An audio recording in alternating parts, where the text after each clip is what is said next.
Liderazgo, el poder de la inteligencia emocional.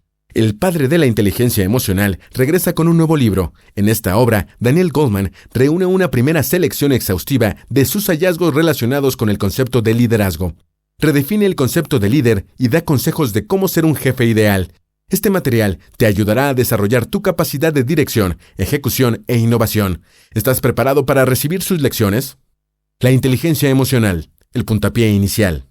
Posterior al primer libro de Daniel Goleman, La inteligencia emocional en 1995, proliferaron sus aplicaciones en el entorno laboral, en especial en la criba, la selección y el desarrollo del liderazgo.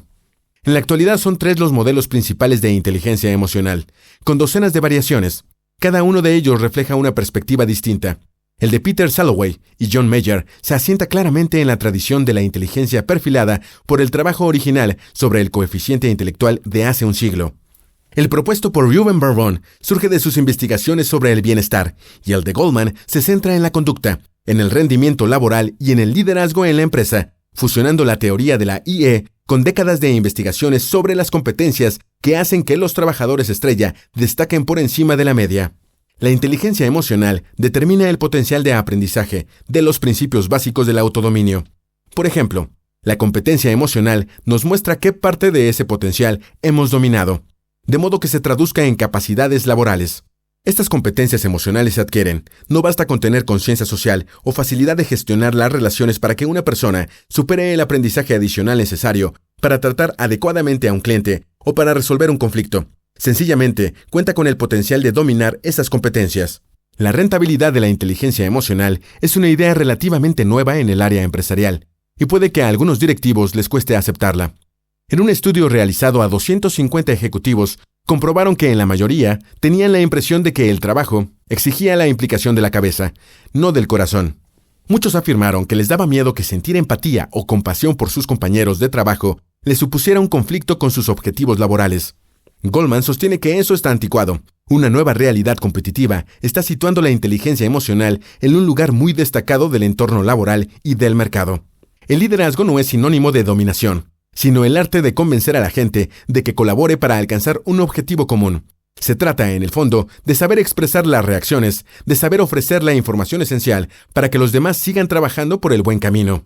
En una empresa todo el mundo forma parte del sistema, de modo que las reacciones de los demás son el alma del conjunto. El intercambio de información permite a los individuos saber si el trabajo que hacen va bien o necesita ajustes, mejoras o un cambio total de dirección.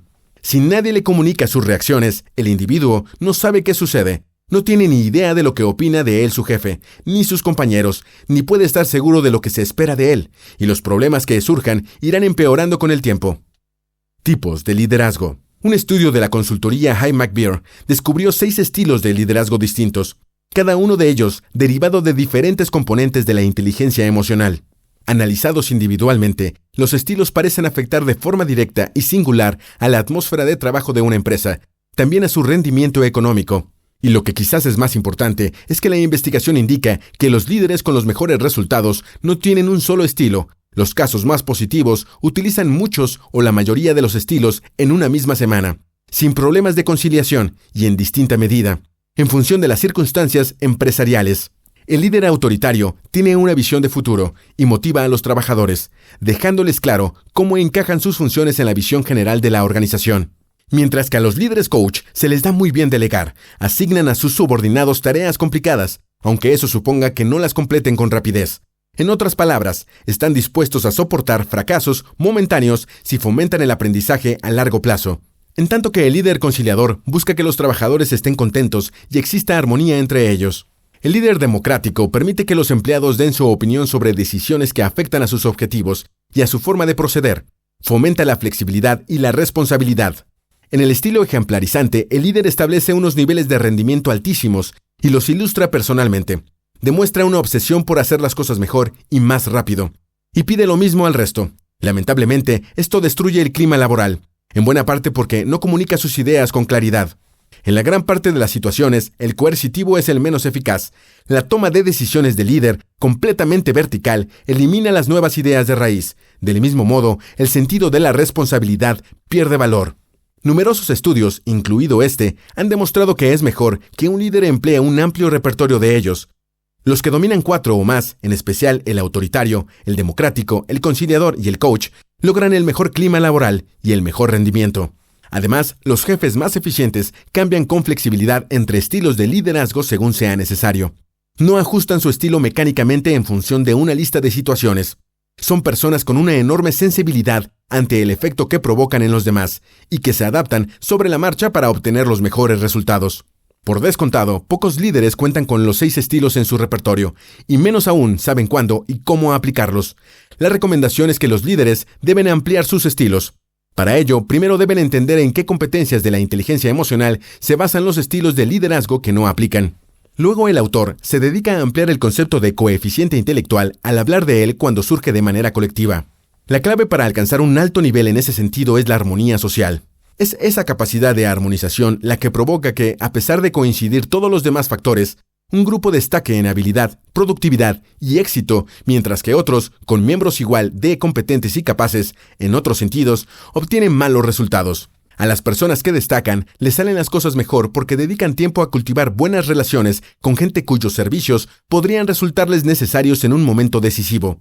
También lo hacen dentro de un equipo para fines específicos instantáneos, a la hora de resolver un problema o gestionar una crisis. Las redes informales son especialmente claves para solucionar inconvenientes imprevistos.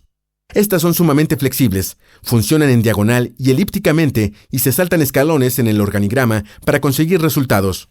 El análisis de las redes informales indica que la gente puede trabajar a mano todos los días y no tener la suficiente familiaridad para comunicarse información confidencial. Tampoco para pedir ayuda al compañero en un momento de crisis.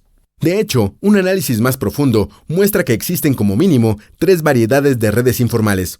Por un lado, las de comunicación. ¿Quién habla con quién? Por el otro, las de pericia. Función de las personas a las que se les solicita asistencia.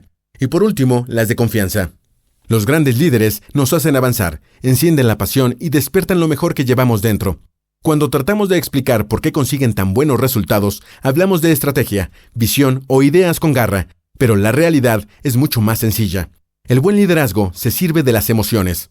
Da igual lo que pretendan hacer, su éxito depende de cómo lo hagan, aunque acierten en todo lo demás. Si fracasan en la tarea esencial de orientar las emociones en la dirección adecuada, nada de lo que hagan funcionará tan bien como podría o debería hacerlo. En las empresas modernas, el jefe es el encargado de encauzar las emociones colectivas en una dirección positiva. Además, debe disipar la confusión generada por las emociones tóxicas. Esa labor es común a todos los líderes, desde la sala de juntas hasta el punto de venta. En pocas palabras, en cualquier grupo humano, lidera quien más poder tiene para influir en las emociones de todos los miembros. Nuestra estabilidad emocional depende de conexiones con otras personas. El sistema límbico de circuito abierto fue sin duda un gran paso adelante en la evolución. Permite a un individuo rescatar emocionalmente a otro. El hecho de que el sistema límbico sea un circuito abierto supone que otros individuos pueden llegar a cambiar nuestra fisiología. Por consiguiente, modifican nuestras emociones. Conductas y ciencias. En cualquier grupo de seres humanos se presta el máximo de atención a lo que diga o haga la persona con más poder. Hay muchos estudios que señalan, por ejemplo, que si el líder de un equipo está de buen humor, se refleja en los demás, y el optimismo colectivo mejora el rendimiento del conjunto. En cambio, si el líder está de mal humor, lo propaga del mismo modo y el funcionamiento del grupo se resiente. El contagio emocional se produce siempre que la gente interactúa, ya sea en pareja, en grupo o en una organización. Se hace más evidente en un acontecimiento deportivo o una representación teatral, donde la multitud experimente idénticas emociones al mismo tiempo. El responsable de esa transmisión es nuestro cerebro social, gracias a circuitos como el sistema de neuronas espejo. La fisiología de la compenetración es un estado que se caracteriza por 3 ingredientes. El primero es la atención absoluta, mientras que el segundo es la sincronía no verbal y el tercero es la positividad. Desde una perspectiva cerebral, un buen rendimiento académico o profesional requiere un mismo estado, unas condiciones cerebrales ideales para alcanzar mejores rendimientos. Por sus características biológicas, la ansiedad nos expulsa de esa zona idónea. La sobrecarga es un estado nervioso en el que la excitación emocional entorpece el funcionamiento del centro ejecutivo del cerebro. Cuando estamos sobrecargados, no podemos concentrarnos ni pensar con claridad. Esa verdad neurológica tiene consecuencias directas en la atmósfera emocional, tanto en el entorno escolar como en el laboral. Los extremos de la ansiedad y la ira por un lado y la tristeza por el otro alejan la actividad cerebral de sus zonas óptimas. Además, el aburrimiento empaña la mente con su propia impronta de ineficiencia. En cambio, los estados de felicidad nos permiten prosperar, vivir bien y disfrutar de bienestar.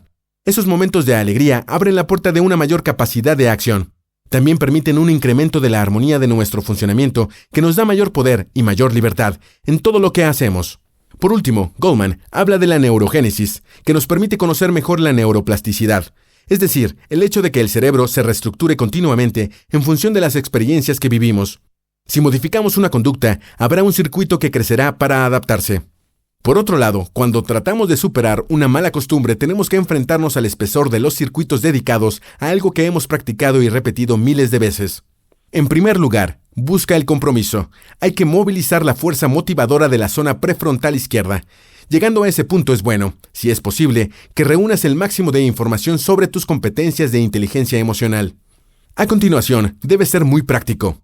No trates de aprender demasiado de golpe. Centra tu objetivo en una conducta concreta. Debes elegir algo fácil de aplicar para saber exactamente qué hacer y cuándo hacerlo. Si perseveras, los nuevos circuitos se conectarán y cobrarán cada vez más fuerza, hasta que un día hagas lo que tienes que hacer y cómo lo tienes que hacer sin pensarlo 2 veces. Notas finales. En el cierre del libro, el autor ahonda en algunos conceptos para reforzar todo lo que ha mencionado a lo largo de la obra. Habla principalmente de los principios básicos de la inteligencia emocional en el éxito laboral. Dedica una parte a la autoconciencia donde menciona la autoconciencia emocional, donde explica que los líderes están en sintonía con sus valores de referencia y con frecuencia intuyen cuál es la mejor decisión. Luego escribe sobre la autoevaluación certera y la confianza en uno mismo. También señala al autocontrol, la transparencia, la adaptabilidad, la capacidad de consecución, la iniciativa y el optimismo como parte de la autogestión. En cuanto a la conciencia social, cita a la empatía, la conciencia organizativa y el servicio como ejes de un buen líder. Mientras que termina aludiendo a la gestión de las relaciones, aquí apunta a 6 aspectos. Empieza con la inspiración y sigue con la influencia, el desarrollo de los demás, la capacidad de impulsar el cambio y la gestión de los conflictos. En último lugar, distingue el trabajo en equipo y la colaboración. Con este libro tienes los parámetros básicos para ser un gran líder dentro de tu compañía, organización o emprendimiento.